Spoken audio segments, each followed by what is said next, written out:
এজন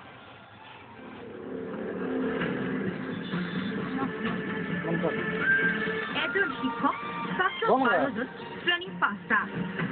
বিদ্যালয় শ্ৰেণী কোঠাত শুই সকলো মৃত্যুৰ যন্ত্ৰণা এখন চৰকাৰী বিদ্যালয় কঠিয়াতলী খণ্ড প্ৰাথমিক শিক্ষা বিষয়াৰ কাৰ্যালয়ৰ অধীনৰ এইখন বনগাঁও নিম্ন প্ৰাথমিক বিদ্যালয় 1975 চনতে স্থাপিত এই বিদ্যালয়খন কিন্তু বিদ্যালয়খনৰ অৱস্থাই উদঙাই দিছে চৰকাৰী শিক্ষা ব্যৱস্থাৰ কৰুণ কাহিনী এই উইহাফলটো মন কৰিছেনে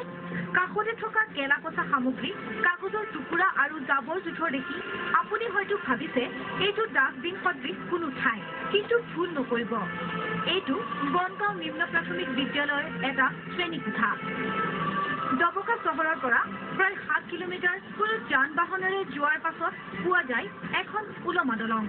এই দলংখন পাৰ হোৱাৰ পাছত পুনৰ 2 কিলোমিটাৰ খোজকাঢ়ি গলেহে পোৱা যায় এইখন প্ৰাথমিক বিদ্যালয় বিদ্যালয় আৰম্ভ হোৱা নাই বিদ্যালয় আৰম্ভ হোৱা নাই কি কৰিব স্কুলখন কিমান দিনত স্থাপিত হৈছে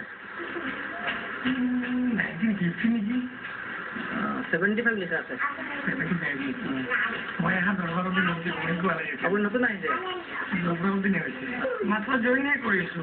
চিষ্টেমটো এতিয়ালৈকে চান্সে পোৱা নাই চান্স পালেহে গম পাম দুৰ্গম এলেকাত অৱস্থিতি হোৱা বাবে বিদ্যালয়খনলৈ